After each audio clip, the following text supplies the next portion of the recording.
কোরআনে কারীমের মধ্যে আল্লাহ পাক এই পৃথিবীর বুকে যারা আরামের টাটকা সুখগুলি আরামগুলি যারা বর্জন করে আল্লাহ রাব্বুল আলামিনকে বিশ্বাস করে যারা জীবন পরিচালনা করেছে, আল্লাহ পাক তাদের জন্য জান্নাত রেখেছেন এবং তাদের জন্য বলছেন সাবিকু ইলা মাগফিরাতিম মির রাব্বিকুম ওয়া জান্নাতিন আরদুহা কাআরদিস সামাই ওয়াল আরদ উইদ্দাত লিল্লাযীনা আমানু বিল্লাহি ওয়া রাসূলিহি।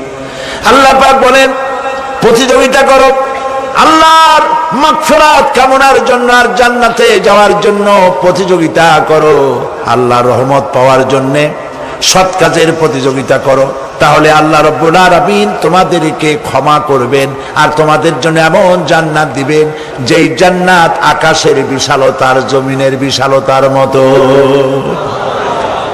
এই বিরাট জান্নাত তোমাদেরকে দিবেন। এই জান্নাত চিরস্থায়ী সুখ এবং শান্তি জায়গা হবে। মাসালুল জান্নাতিল্লাতী উইদাল মুত্তাকুন ফিহা আনহারুম মিন মাইন গায়রি আসিনিন ওয়া আনহারুম মিন লাবানিন লাম ইয়াতাগায়্যার তা'আমুহু। আল্লাহ পাক বলছেন জান্নাত আল্লাহ পাক ওয়াদা করেছেন মুত্তাকীদের জন্য। আল্লাহ পাক জান্নাত দিবেন যে জান্নাতের ভেতরে রয়েছে মধুর প্রস্রবণ, রয়েছে দুধের প্রস্রবণ, রয়েছে সেখানে স্বচ্ছ পানির প্রস্রবণ রয়েছে। এই সুন্দর জান্নাত ঝর্ণা ধারা আল্লাহ পাক সৃষ্টি করেছেন, বাগ বাগিচা দিয়ে ভরে রেখেছেন জান্নাত। সেই জান্নাত হবে এয়ার কন্ডিশন, রৌদ্রের তাপ হবে না সেখানে, রৌদ্রের খরতাপ হবে না সেখানে, ঠান্ডার প্রচন্ডতা থাকবে না। কিরকম হবে জায়গাটা? আল্লাহ পাক বলছেন মুত্তাকিনা আলাল আরাইকি লা ইয়ারাউনা ফিহা শামসান ওয়ালা জামহারিরা ওয়া দানিয়াতান আলাইহিম যিলালুহা ওয়া যুল্লিলাত কুতুফুহা তাযলিলা। আল্লাহ পাক এমন জান্নাত রেখেছেন, সেই আল্লাহ পাক সেই জান্নাতের ভিতরে জান্নাতীরা ঠেস লাগায়া মুখোমুখি অবস্থায় তারা সেখানে বসবে, আর জান্নাতীদের মনের মধ্যে কোনো দুঃখ থাকবে না, পেরেশানি থাকবে না। পৃথিবীতে মানুষের দুঃখ থাকে, পেরেশানি থাকে, সেখানে কোনো দুঃখ আর পেরেশানি থাকবে না। সেই জায়গাটা হবে শীতাতপ নিয়ন্ত্রিত, না শীত না গরম, চির বসন্ত বিরাজ করবে। জান্নাতীরা সেখানে থাকবে। এই সুন্দর জান্নাত আল্লাহ পাক রেখেছেন মুত্তাকীদের জন্য। সুবহানাল্লাহ। কাফেরদের জন্য জান্নাত হবে, জাহান্নাম হবে চিরকাল। খালিদিনা ফিহা আবাদান, চিরকাল কাফেরেরা জাহান্নামে থাকবে। সর্বশেষ যে ব্যক্তি জাহান্নাম থেকে মুক্তি লাভ করবে তাকে আল্লাহ পাক বলবেন, ফেরেশতাদেরকে বলবেন, আমার ফেরেশতারা আমার এই বান্দাকে জান্নাত এবং জাহান্নামের মাঝখানে রেখে দাও। জান্নাত এবং জাহান্নামের মাঝখানে লোকটি যখন থাকার জায়গা পাবে সে জান্নাতের দিকে তাকায়া দেখবে আর কাঁদতে থাকবে।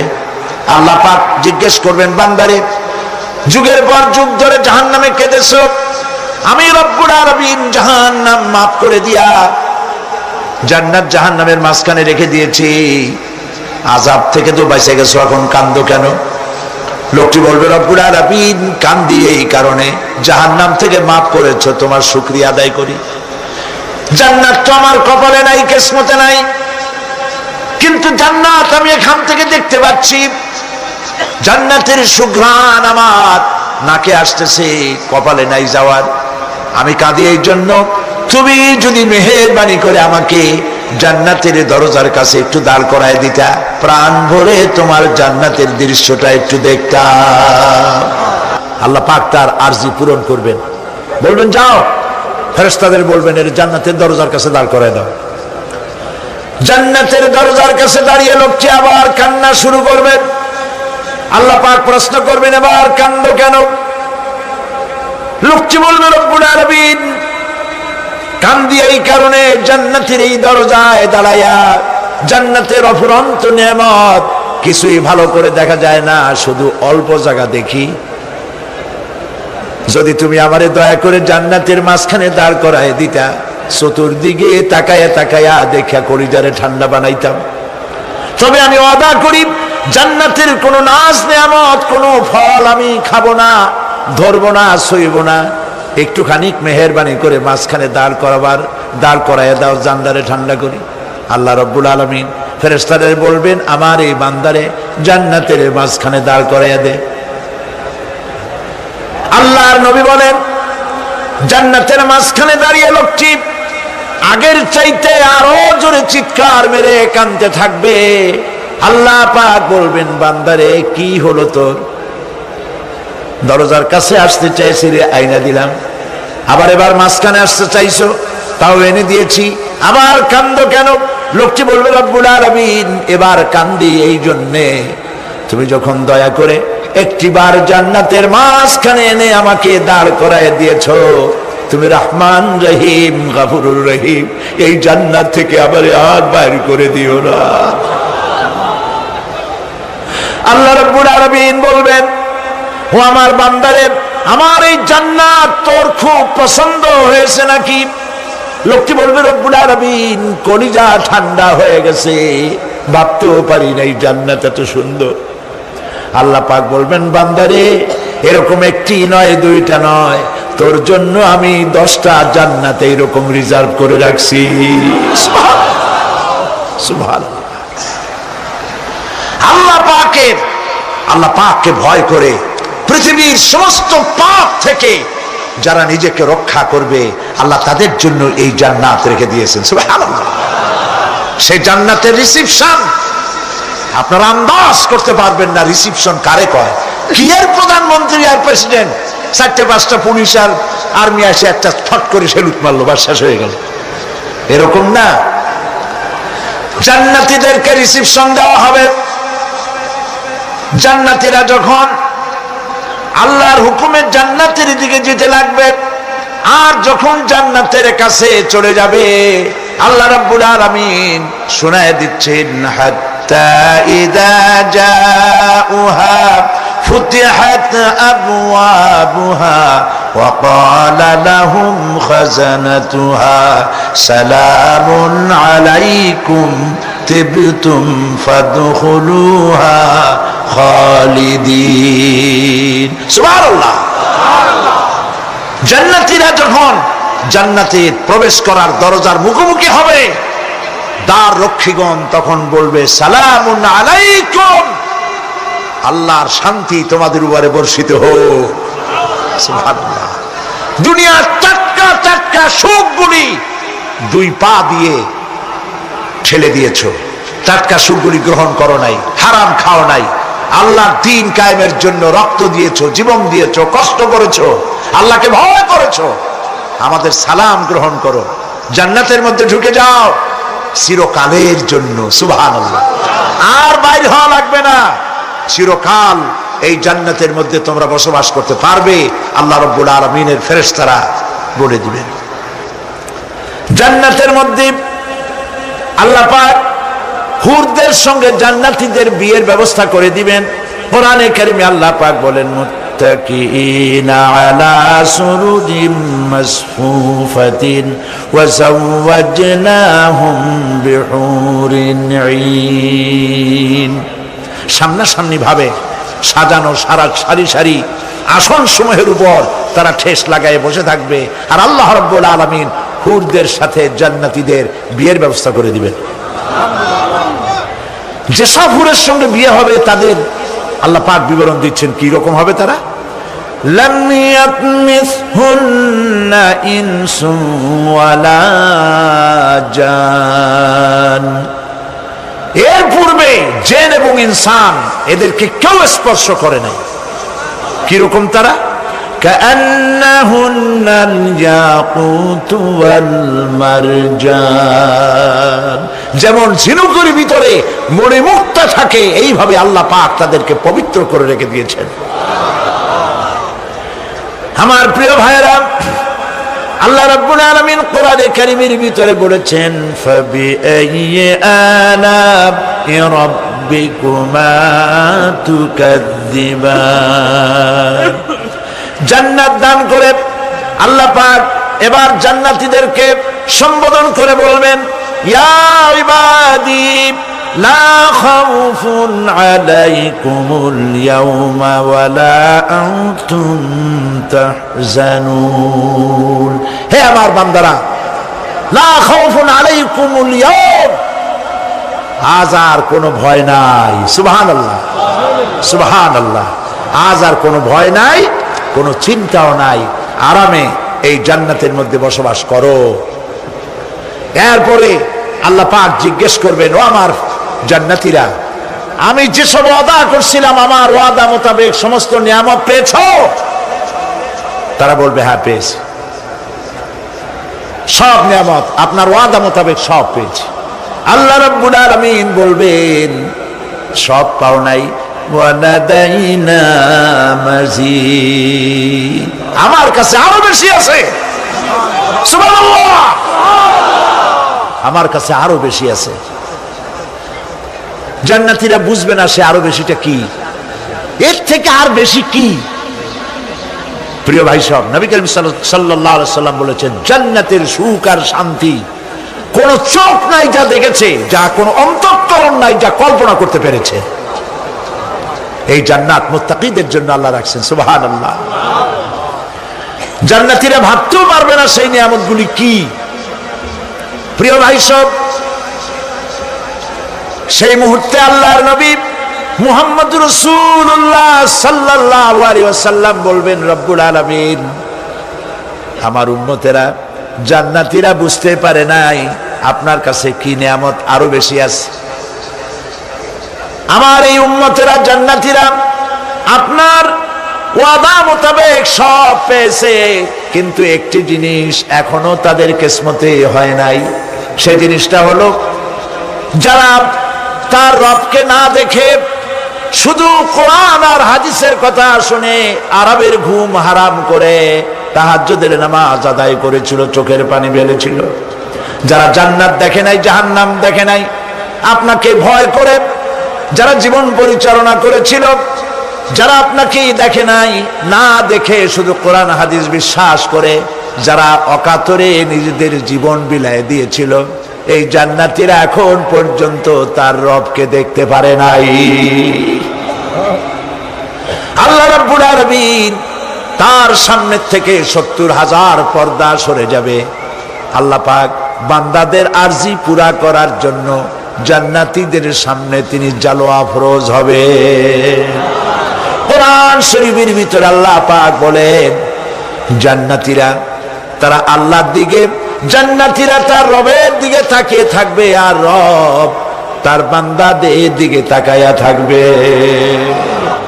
প্রাণ ভরে জান্নাতীরা রবকে দেখবে। সুবহানাল্লাহ, আল্লাহ পাককে দেখবে।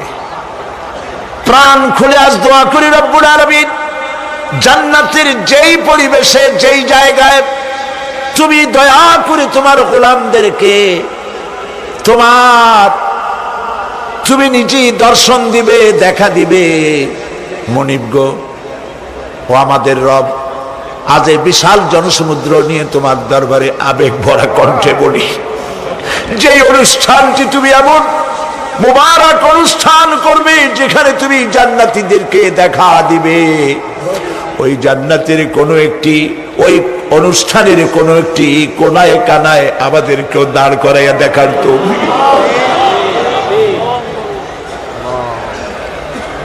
প্রিয় ভাই সব, আল্লাহ রাব্বুল আলামিন মানুষের সামনে এত সব নিয়ামত রেখেছেন, এই জান্নাত দান করবেন। এরপরে আল্লাহ রাব্বুল আলামিন কোরআনে কারীমের মধ্যে বলেছেন, রব্বিস সামাওয়াতি ওয়াল আরদি ওয়া মা বাইনাহুমার রাহমানি লা ইয়ামলিকুনা মিনহু খিতাবা। এসব পুরস্কার রয়েছে তোমাদের সেই রবের পক্ষ থেকে যিনি আকাশ আর জমিনের মালিক। সুবহানাল্লাহ বলবেন না? যার সামনে কথা বলার ক্ষমতা কারো হবে না, এটি একটি মারাত্মক কথা। কিয়ামতের দিন আল্লাহর দরবারে কেউ কথা বলতে পারবে না আল্লাহর নির্দেশ ছাড়া। একটি আকীদা পরিষ্কার করে নিয়ে যান আপনাদের, সে আকীদাটা এভাবে পরিষ্কার করুন, কোন পীর সাহেব, কোন খাজা বাবা, কোন মাওলানা, কোন মুহাদ্দিস, কোন বুজুর্গ আপনাকে সুপারিশ করতে পারবে না যদি না আল্লাহ পাক তাকে কথা বলার তৌফিক না দেন। মনে থাকবে এটা। আয়াতুল কুরসির ভিতরে আমরা পড়ি, মান যাল্লাযী ইয়াশফাউ ইনদাহু ইল্লা বিইজনিহি। আল্লাহ পাক বলেছেন কিয়ামতের দিন আল্লাহর দরবারে কার সাহস আছে কথা বলতে পারে? মান যাল্লাযী ইয়াশফাউ ইনদাহু ইল্লা বিইজনিহি। আল্লাহর অর্ডার ছাড়া, হুকুম ছাড়া আল্লাহর সামনে কথা বলার সেদিন কেউ থাকবে না। সুবহানাল্লাহ। কেউ কথা বলতে পারবে না। সুপারিশ করতে হবে আল্লাহ যারে বলেন তুমি করো, অমুকের জন্য করো, সেই ব্যক্তি শুধু তার জন্যই করতে পারবে, আর কেউ কথা বলতে পারবে না। সেই কঠিন হাসরের ময়দান, যেদিন শুধুমাত্র আল্লাহ পাক কথা বলবেন, আর যারে বলতে বলবেন সেই কেবলমাত্র বলতে পারবে। সুপারিশ এটি আল্লাহ পাক কিয়ামতে পারমিশন দিলে বলা যাবে। হযরত ইব্রাহিম আলাইহিস সালাম কিয়ামতের দিন তার নিজের পিতা সম্পর্কে সুপারিশ করবেন, রব্বুল আলামিন আমার আব্বার জন্য সুপারিশ করতেছি, মেহেরবানি করে জাহান্নাম থেকে তারে আপনি রক্ষা করুন। আল্লাহ রব্বুল আলামিন বলবেন, ইব্রাহিম তোমার সুপারিশ মঞ্জুর হবে না। প্রিয় ভাই সব একটু মাথা খাটান, চিন্তা করেন। জাতির পিতা কে? জাতির পিতা চিল্লায় বলুন, কলিজা সাফ করে ফেলুন। মুসলমানদের জাতির পিতা হাফিজ আবি কেউ হতে পারে না।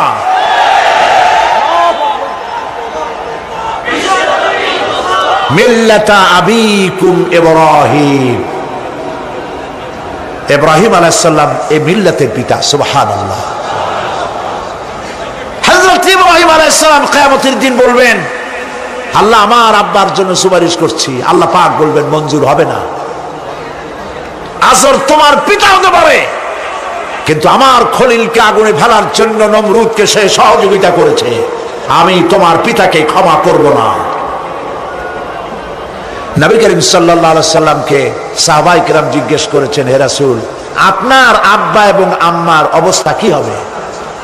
নবী করিম সাল্লাল্লাহু আলাইহি সাল্লাম কেঁদে ফেলেছেন, সওয়াব বলেছেন, আমি তাদের কোনো উপকারে আসব না।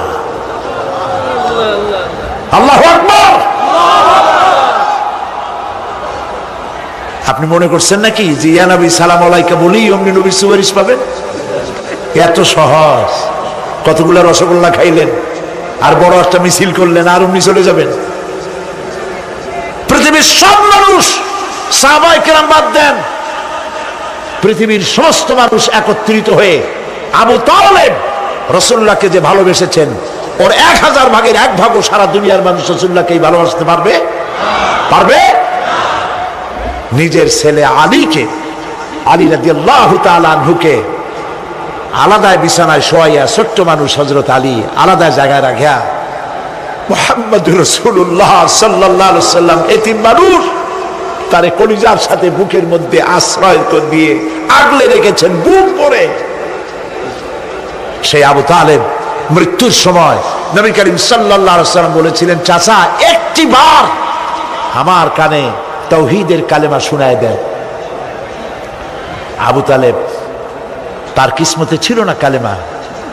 মরে যাওয়ার পর একজন সাহাবী বলেছিলেন, ইয়া রাসূলুল্লাহ মৃত্যুর সময় আবু তালেবের মুখ আমি নড়তে দেখেছি, তিনি কালেমা পড়েছেন সম্ভবত। রাসূলুল্লাহ সাফ বলেছেন আমি শুনি নাই। এত ভালোবাসার পরেও হাদিস শরীফে এসেছে আবু তালেব জাহান্নামে যাবে। কোথায় যাবে? জাহান্নামে। সবচাইতে কম আযাব হবে কার? আবু তালেবের। কম আযাবটা কি? হাদিস শরীফে এসেছে কম আযাব হলো জাহান্নামের আগুন দিয়ে এক জোড়া জুতা তৈরি করে আবু তালেবের পায়ে পরিয়ে দেওয়া হবে। সেই জাহান্নামের আগুনের তৈরি করা জুতার তাপে আবু তালেবের মাথার ঘিলুগুলো টকবক করে বউ পড়তে লাগবে। এত ভালোবেসে যদি কিয়ামতে উপায় না হয়, আপনি ইয়া নবী সালাম আলাইকা, ইয়া রাসূল সালাম আলাইকা আর কতগুলো জিলাপি খাইলেন, বড় একটা মিছিল করলেন। প্রিয় ভাই সব, এইসব বিদআত ছাড়ুন, এগুলি সুস্পষ্ট বিদআত। রাসূলুল্লাহকে ভালোবাসবেন, সাহাবীরা যেভাবে ভালোবেসেছেন ওইভাবে ভালোবাসবেন। আল্লাহ রাব্বুল আলামিন বলেন, যালিকাল ইয়াউমুল হক ফামান শাআ আত্তাখাযা ইলা রাব্বিহি মাআবা। এই দিনটি অবশ্যই আসবে, সেদিনটি নিশ্চিতভাবে আসবে। আর এখন যার ইচ্ছা সে তার রবের দিকে অগ্রসর হোক। ইন্না আনজারনাকুম আযাবান করিবান ইয়াওমা ইয়ানজুরুল মার'উ মা কদ্দামাত ইয়াদাহু ওয়া ইয়াকুলুল কাফিরু ইয়া লাইতানি কুনতু তুরাবা। ইন্না আনজারনাকুম আযাবান করিবা, খুব নিকটবর্তী একটি আযাব সম্পর্কে আমি তোমাদেরকে সতর্ক করে দিলাম। কে বলতেছেন? আল্লাহ পাক। লক্ষ্য করুন আল্লাহ কি বলছেন, খুব নিকটবর্তী একটি কঠিন শাস্তি আযাব অর্থাৎ কিয়ামত, এ সম্পর্কে আমি তোমাদেরকে সতর্ক করে দিলাম। ইয়াউমা ইয়ানজুরুল মার'উ মা কদ্দামাত ইয়াদাহ, সেদিন প্রত্যেকটি লোক যা সে পাঠিয়ে দিয়েছিল এখানে, অর্থাৎ যা করেছিল সেগুলি সে দেখতে পাবে। আর তখন ওয়ায়াকুলুল কাফিরু ইয়া লাইতানি কুনতু তুরাবা। সেই কিয়ামতের ময়দানে অবস্থা দেখে কাফেররা বলবে, আহারে মানুষ না হইয়া যদি মাটি হইয়া যেতাম, যদি মাটি হতাম, যদি মানুষ না হয়ে না জন্মতাম, আজ এই হাসরের ময়দানে এইখানে এই বিচারের মুখোমুখি হতাম না, মাটি হইলে বরং অনেক ভালো হতো। এই পৃথিবীতে আমরা এসেছি, চলে যাব, যাওয়ার আগে এই কোরআন একটি বিশাল জনগোষ্ঠী এমন বানাতে চেয়েছে যে জনগোষ্ঠী এই কোরআন দিয়ে একটি বিশাল সমাজ গড়বে, রাষ্ট্র গড়বে, এমন রাষ্ট্র গড়বে যেই রাষ্ট্রে দুঃখ থাকবে না, অশান্তি থাকবে না, যেখানে সুখ থাকবে, সমৃদ্ধি থাকবে, আর কিয়ামতের দিন আল্লাহর জান্নাতে তারা চলে যাবে। তেমন একটি সমাজকে আমরা চাই। সবাই বলেন সেরকম একটি সমাজকে আমরা চাই। প্রিয় ভাই সব, কিয়ামতের দিন আমরা যেতে চাই জান্নাতে। কোথায় যেতে চাই বলেন? জোরে বলেন। এই জান্নাতে যাওয়ার জন্যে, এই জান্নাতে যাওয়ার জন্য দুইটা কাজ করতে হবে। কয়টা কাজ? আল্লাহ রাব্বুল আলামিন বলেন, ফামান কানা ইয়ারজু লিকাআ রাব্বিহি ফালইআমাল আমালান সালিহান ওয়া লা ইউশরিক বিইবাদাতি রাব্বিহি আহাদা। আল্লাহ পাক বলেন, যে বা যারা আমার সঙ্গে দেখা করতে চায় কিয়ামতে, দুইটা কাজ করা লাগবে। বলেন কয়টা কাজ? একটা হলো নেক আমল। কি আমল বলেন? নেক আমল। নেক আমল কারে বলে? নেক আমল করতে হলে আবার দুইটা শর্ত লাগে। এক নম্বরে কাজটা করতে হবে আল্লাহরে খুশি করার জন্যে। কারে খুশি করার জন্য? একটা মাদ্রাসা বানাইছি যাতে লোকেরা বলে যে বড় একটা মাদ্রাসা বানাইছে, এই জন্য মাদ্রাসা বানাবেন, মসজিদ বানাবেন, হসপিটাল বানাবেন, যা কিছু করেন নিয়ত হবে আল্লাহকে খুশি করা। নিয়ত হবে কারে খুশি করা? আল্লাহ পাককে খুশি করা। এই হলো নেক আমলের প্রথম শর্ত, কাজ হবে আল্লাহকে খুশি করার জন্য। দুই নম্বরে কাজটি হতে হবে সুন্নতে নববী সাল্লাল্লাহু আলাইহি ওয়াসাল্লামের উপরে। মনে থাকবে, দাড়ি রাখবো, কেন রাখবো? রাসূলের সুন্নাত। রাখবো কারে খুশি করার জন্য? আল্লাহ খুশি করার জন্য। রাখবো কার মতো? রবীন্দ্রনাথের মতো, কার্ল মার্কসের মতো, কবির মতো নয়। রাখতে হবে কার মতো? নবীর মতো। বুঝে নেন, কাজটা হতে হবে আল্লাহকে খুশি করার জন্য। 2 নম্বরে কাজটা হতে হবে সুন্নতে নববী সাল্লাল্লাহু আলাইহি ওয়াসাল্লামের উপরে হতে হবে। তাহলে এই হলো 1 নম্বর। জান্নাতে যাওয়ার জন্য, আল্লাহর সাথে দেখা করার জন্য 1 নম্বরের কাজ হলো নেক আমল। বলেন 1 নম্বরের কাজ কি? 2 নম্বরের কাজ ওয়ালা ইউশরিক বিইবাদাতি রাব্বিহি আহাদা। আল্লাহ রাব্বুল আলামিনের ইবাদতের সাথে কাউকে শরীক স্থাপন করা যাবে না। আমরা যারা মুসলমান, অধিকাংশ মুসলমান শিরকের ভিতরে মুবতালা হয়ে আছে। বিশ্বাস করেন কিনা বলেন? কাফেরেরা তো মুশরিক আছেই, ওরা তো মুশরিক আছেই, কিন্তু আমরা মুসলমানেরা আমাদের আমলের মধ্যে, আমাদের অজান্তে সবের নিয়তে অনেক শিরক আমরা করে বসি। নাউজুবিল্লাহ, বলেন নাউজুবিল্লাহ। এই জন্য আমি বারবার সতর্ক করি, নিজেকেও করি, আপনাদেরকেও করি। এই কারণে করি, শিরকের গুনাহ আল্লাহ মাফ করবেন না। ইন্না শিরকা লাযুলমুন আযীম। শিরক মস্ত বড় অপরাধ, জুলম, আল্লাহ মাফ করবেন না। আল্লাহর কাছে কান্দে কান্দে মাপ চাওয়া লাগবে যে আল্লাহ শিরক থেকে আমাকে রক্ষা করো, বাঁচাও। অনেক গোপন শিরক আছে। মাজারে যান, পীর সাহেবের কাছে যান, মনে যদি নিয়ত থাকে উনি ফু দিলে আমি ভালো হবই, উনি তাবিজ দিলে আমার বাচ্চা হবেই, উনি আমারে দয়া করলেই আমার ব্যবসায় উন্নতি হবেই, এইটার নাম শিরক। এটার নাম কি? ওয়াইজা সাআলতা ফাসআলিল্লাহ ওয়াইজা ইসতাআনতা ফাসতাইন বিল্লাহ। যা বলার আল্লাহরে বলো, আর যা চাওয়ার কার কাছে চাও? চিল্লায় বলেন।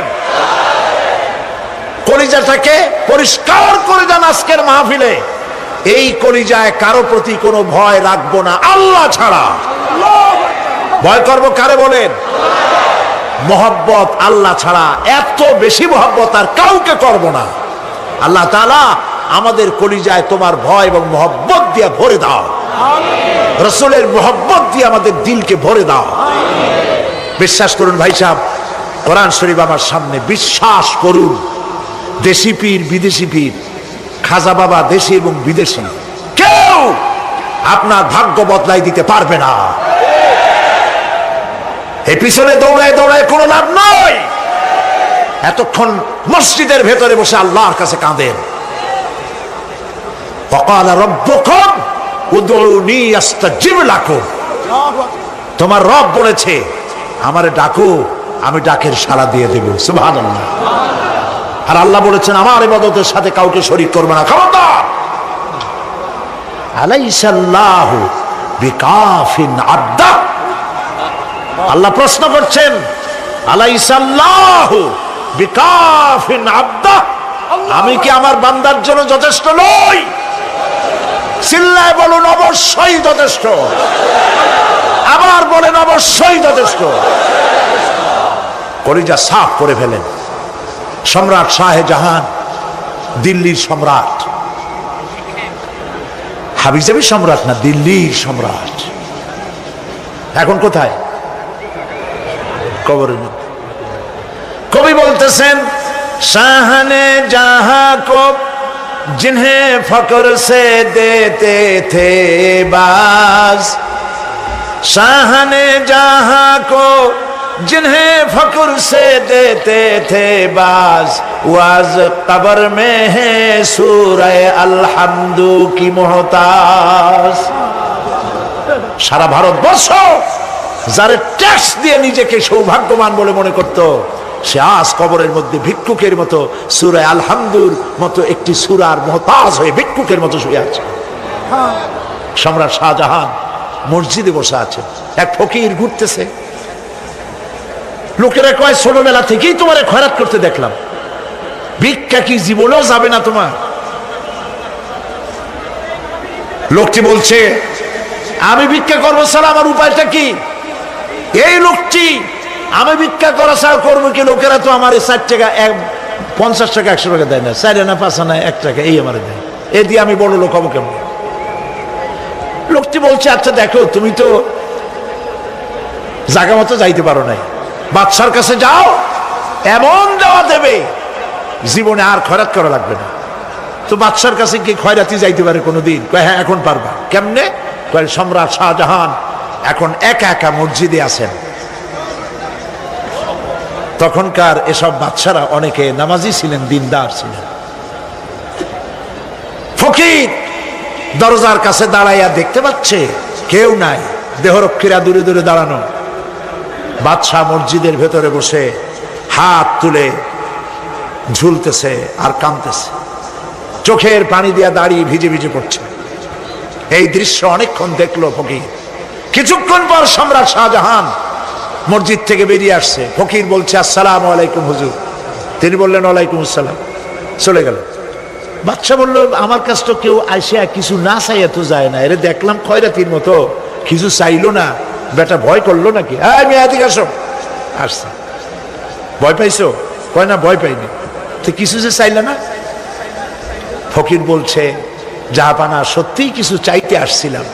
তারপর চাইলে না কেন?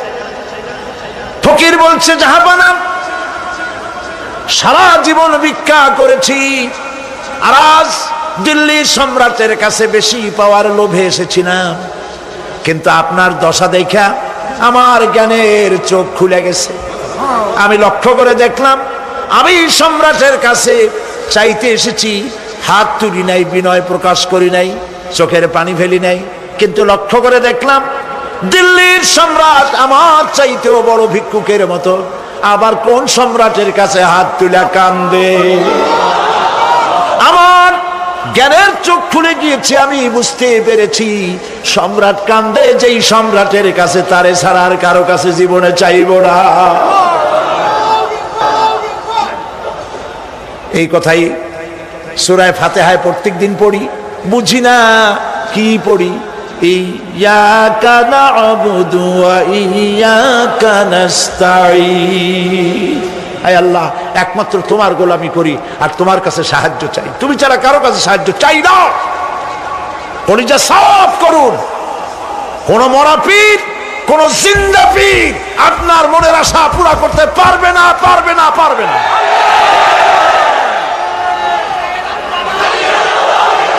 আর আজ থেকে কোন মাজারে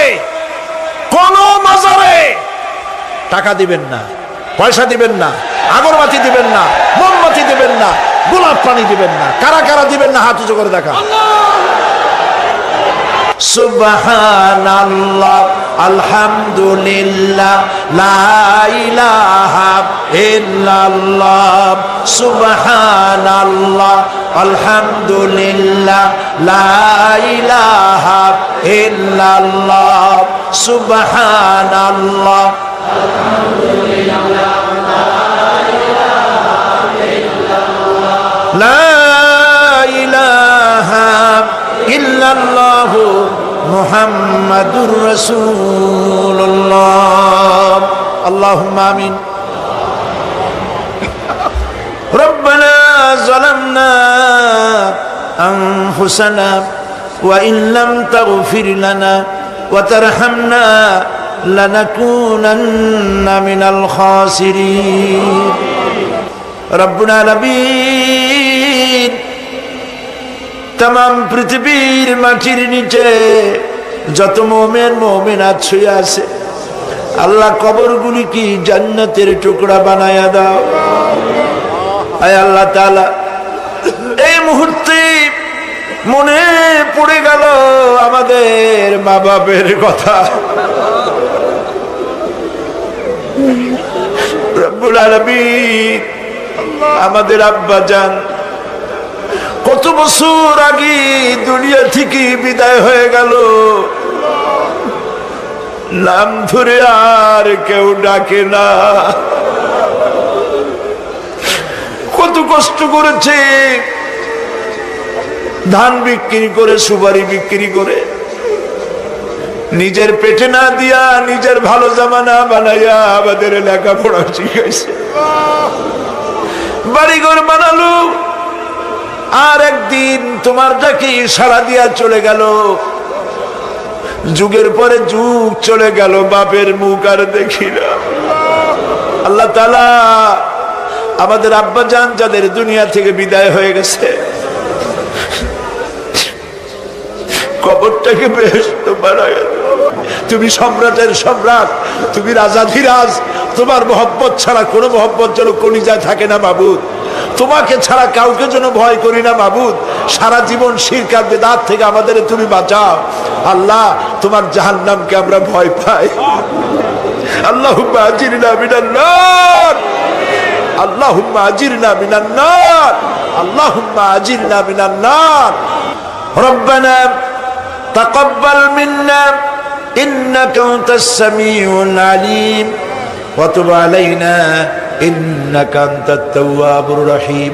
সুবহানা রাব্বিকা রাব্বিল ইজ্জাতি আম্মা ইয়াসিফুন ওয়া সালামুন আলাল মুরসালিন ওয়ালহামদুলিল্লাহি রাব্বিল আলামিন। ওয়াজআল আখিরা কালামিনা ইনদাল মাউত লা ইলাহা ইল্লাল্লাহু মুহাম্মাদুর রাসূলুল্লাহ।